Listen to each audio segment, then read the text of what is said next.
Yeah. All right, well, this is a good one. This is the, is the internet the solution to market concentration? The 64 euro question, 64 million yen question, whatever. So why don't we start with Professor Nakamura? Yes. Do you have slides?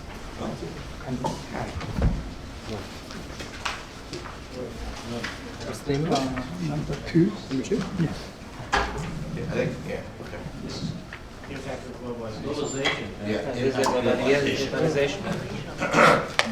You're scaring us, or some of us who are presenting next. Okay. Okay. In this session, I have to discuss about the globalization and the effect on the concentration. The two keywords, globalization and concentrations. Well, but I start from the future study of our research. Okay, doesn't work. Jason. Jason. Jason. Yeah, right here. What's the issue? Just press the down button. Oh, yeah. Returns. Okay, thank you. Now, the communication technology has been changing very dramatically. Facebook appeared on 2004, and Twitter is 2006, and some other hardwares appeared. And so our environment has been changing in terms of technologies. And in Japan, as I already mentioned, there are some favorite social networkings used by generations. Mostly the teens, boys and girls, use the lines. That's a Korean social networking. And then second is Twitters, because the Twitters, if you use Japanese language, you can convey very lots of contents within the 20 words, less than 140 words. So, and the most productive age, 20s and 30s, are using line for chatting, but for the job, usually they are using the face. That's the trend we can find. So, if we look at the 1960s, we are basically three medias mainly we used, but now there are so many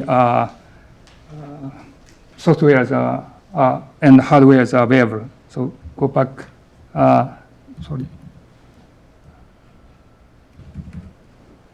So anyway, I'm sorry, this I cannot go back. Jason, could you help me? No, he's not here. Yeah, I want to go back. Up. No. Up. Oh. I don't know. Oh, yeah. Okay. So, actually, HRT, we studied for 5 years. It's a very useful measurement to clarify the effect of the size and the number of the players in the market to the concentration ratios. But obviously, the HHI focuses on entirely of the evenness.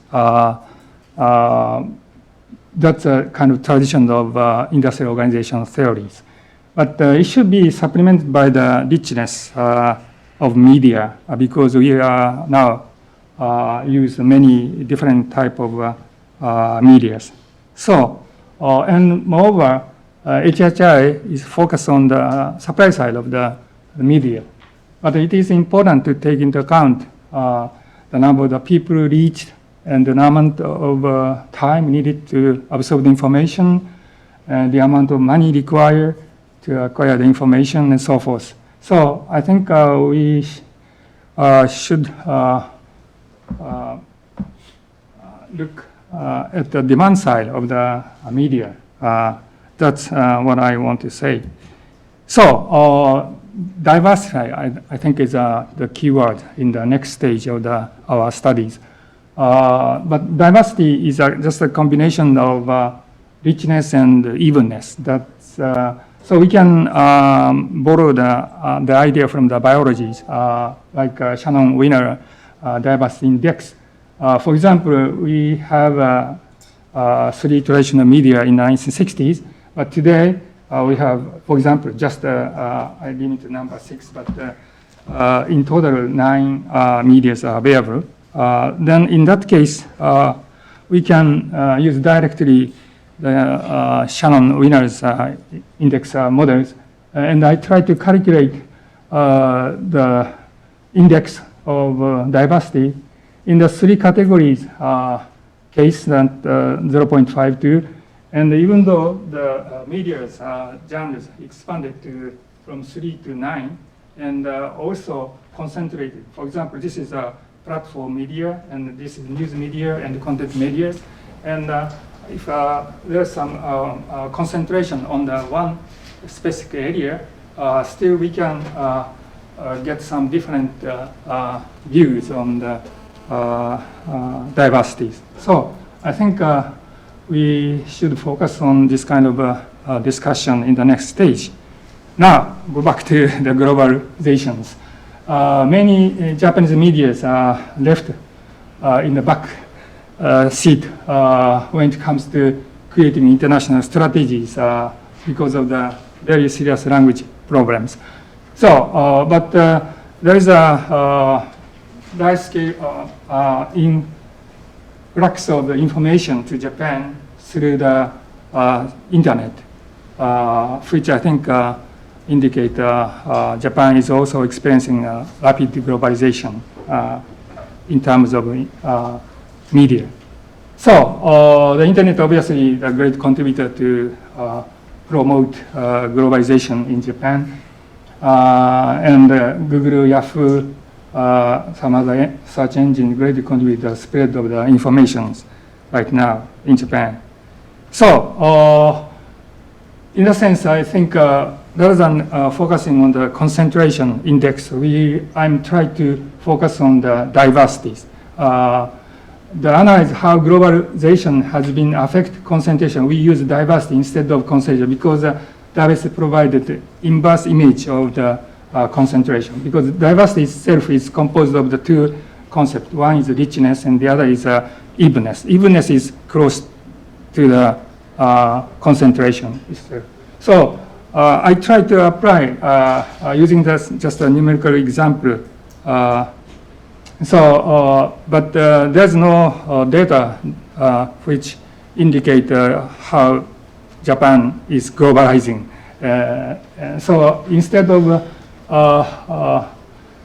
direct data, I try to use inbound, outbound internet traffics between Japan and the rest of the world. That's increasing very rapid pace, even though there's a language barriers.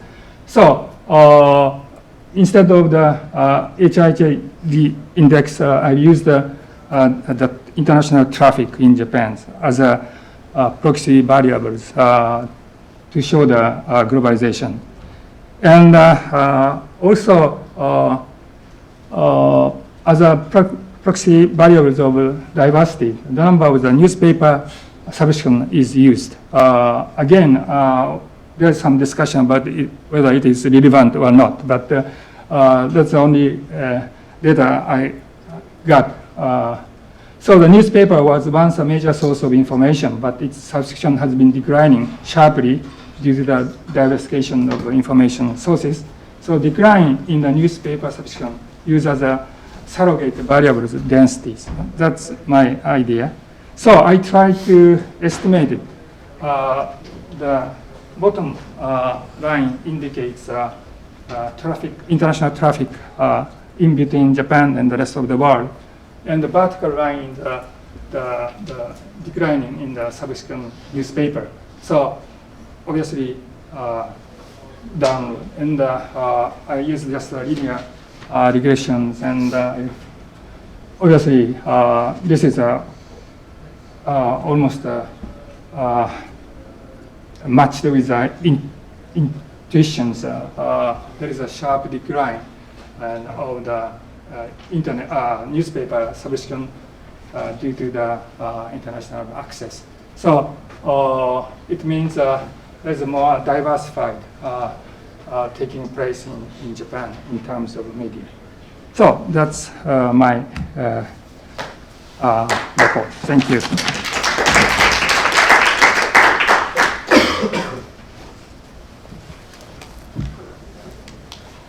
Well, I read the wrong name for the session, but I think that Professor Nakamura's actual research is a good lead-in to the next session.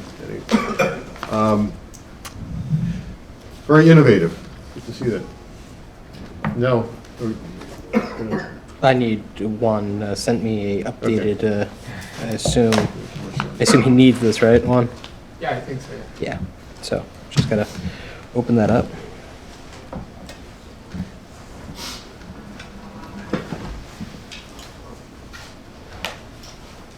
There you go. Thank you. You're welcome. Should take a second. Yeah. Max, you're really slow. Press down button. Thank you.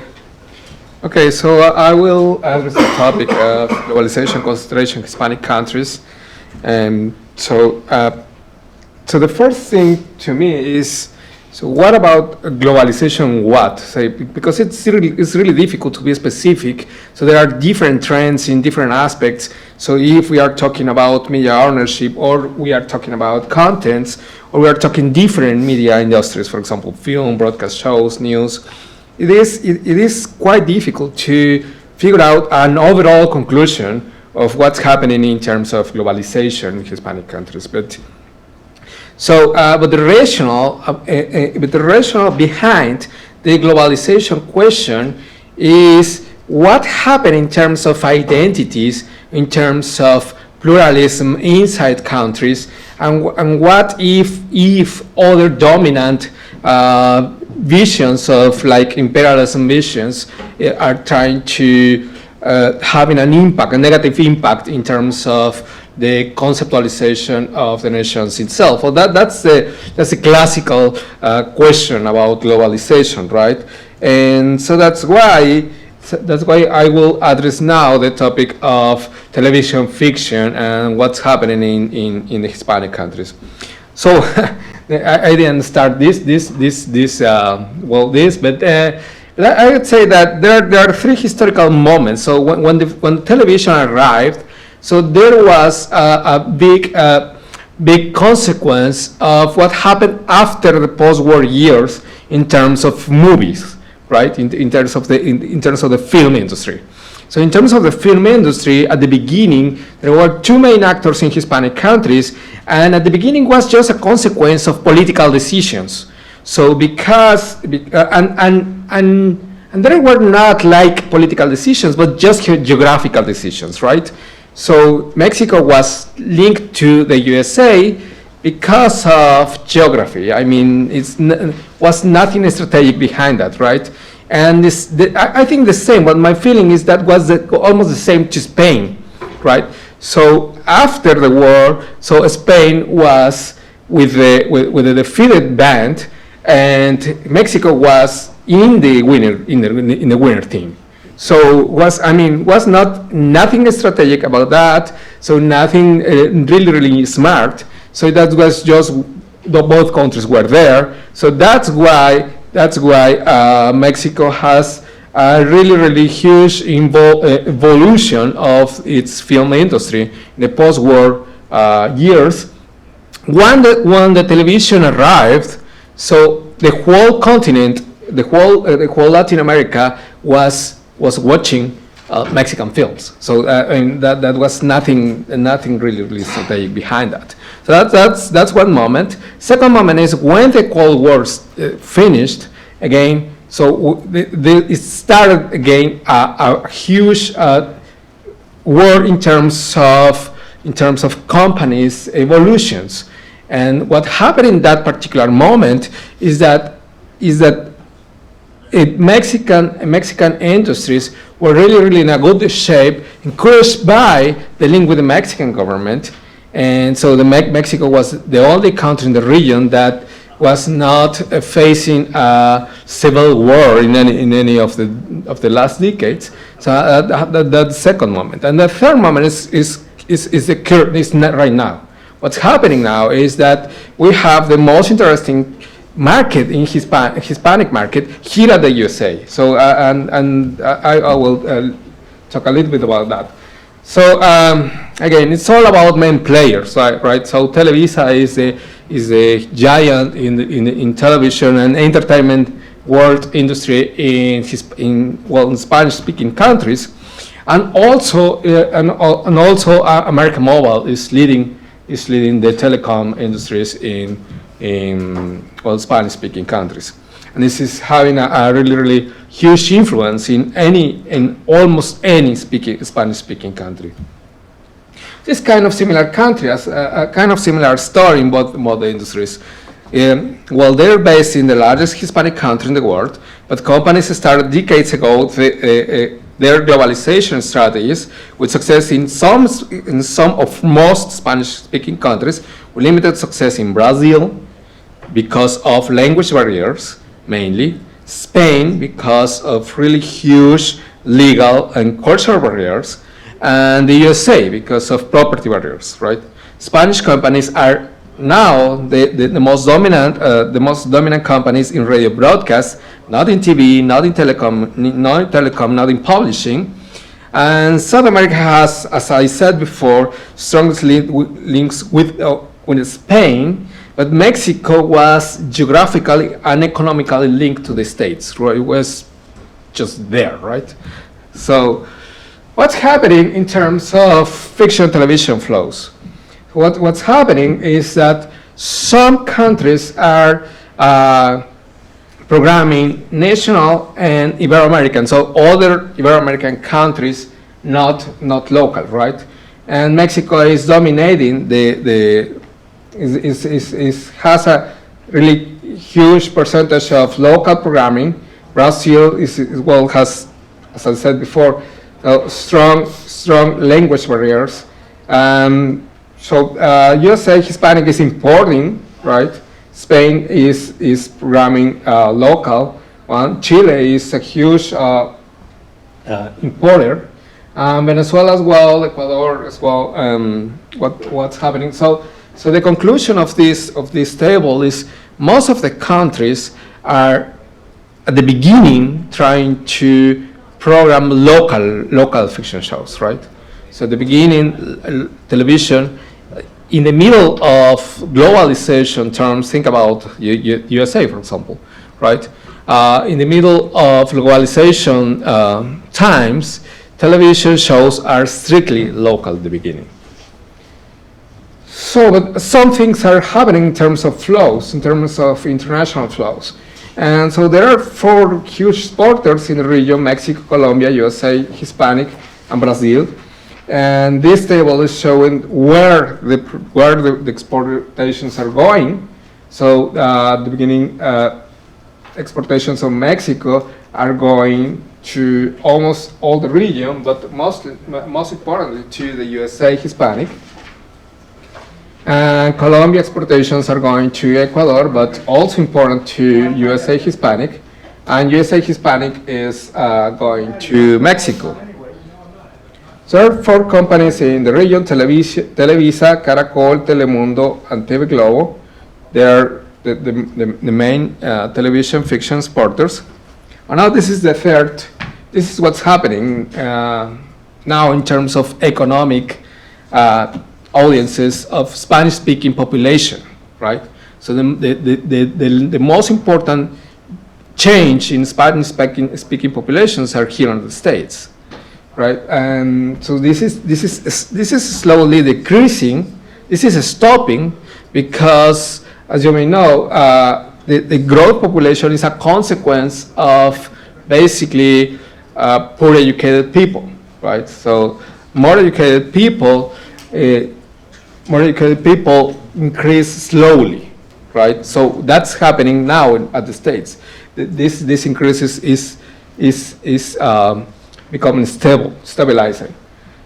So as a consequence of this change, Univision is now has now the largest share in the prime time television at the state, right? So is now the most important chain in terms of rating, right? Not in terms of advertising revenues still, right? It's still the fifth company in terms of advertising revenues, but I mean, nobody knows when this will change again, right? So that's what. Thanks again for hosting me, and that's it. Right?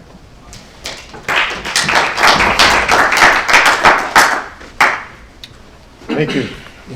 Two different, very different approaches to addressing the same question. Are there some questions out here?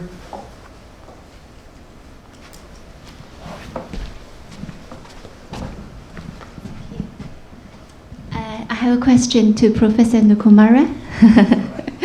Thank you for your speech. That was very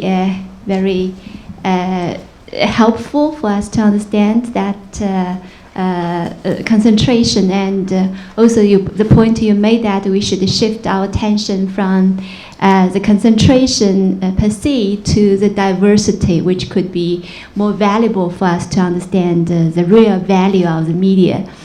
We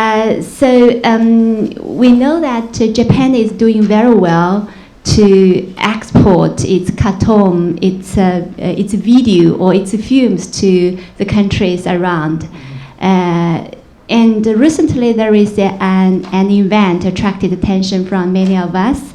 That is Nikkei acquired Financial Times. So we understand this is also a very important event for Japan to globalize its news media. Could you please let us know something about that implication of this event? Thank you. Okay.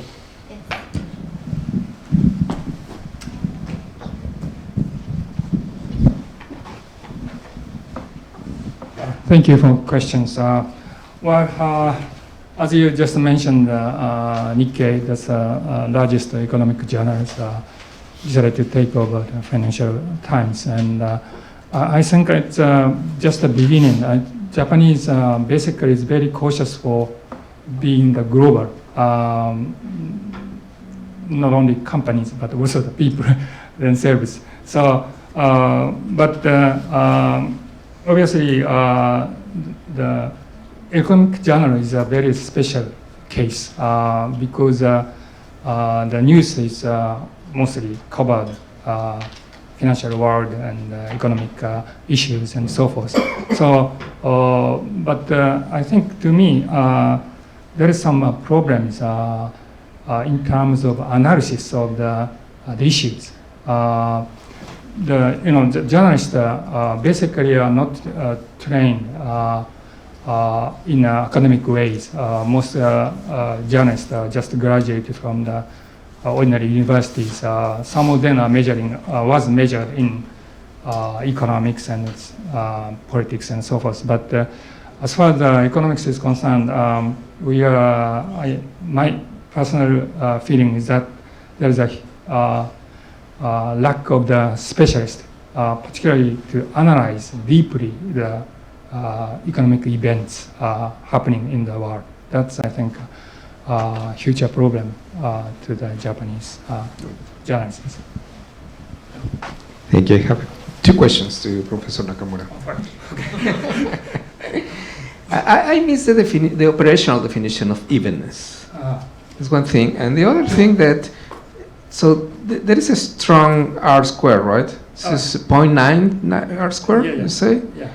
That typically is, in terms of research, suggests multicollinearity, right?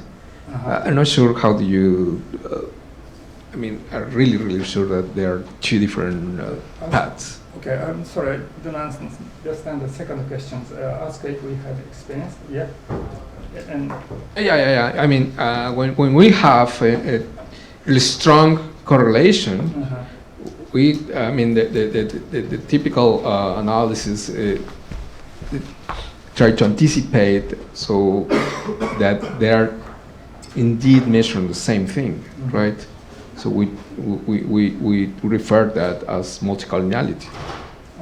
How do you control that? Yeah. Inverse relation, so maybe there is the confusion of in terms of topologization.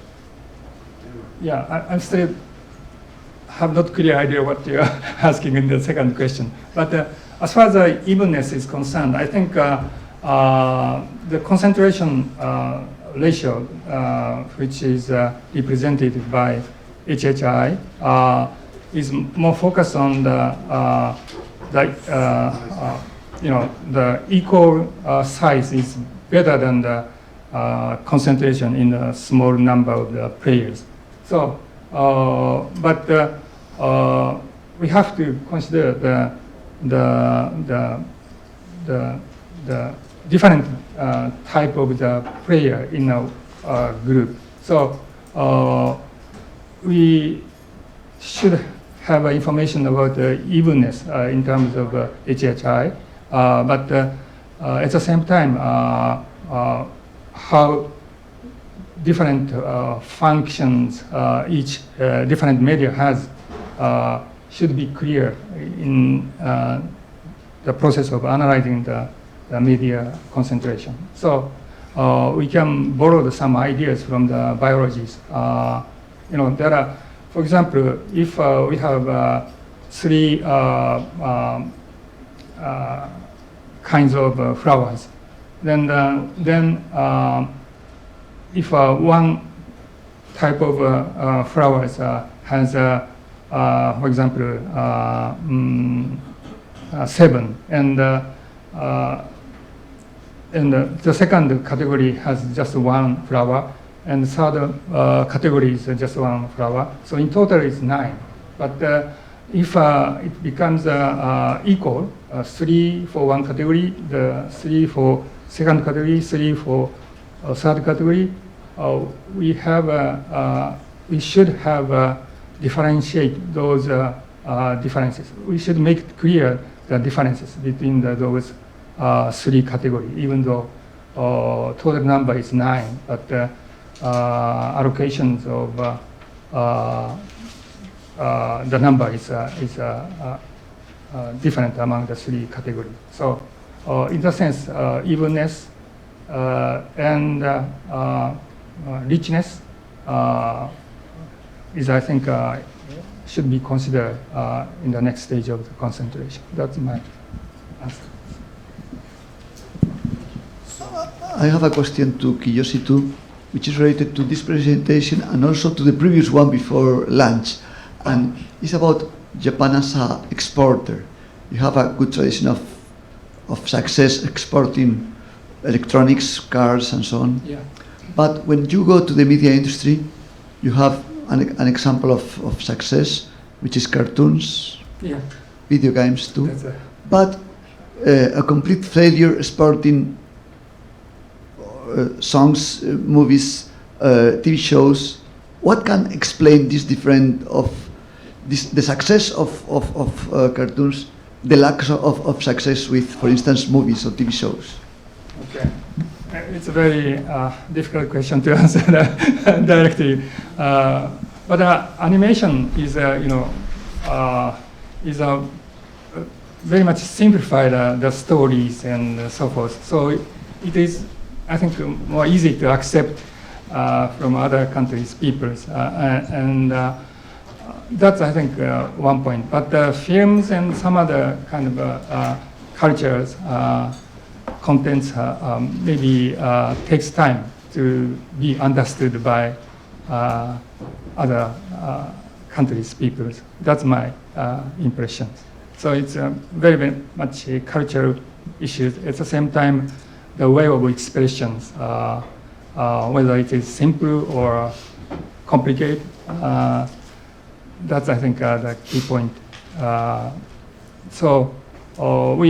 Japan now, as you mentioned, is promoting animation first. Then we move on the second cultural goods and services. But I think it takes time for government to promote this kind of policies. Yes.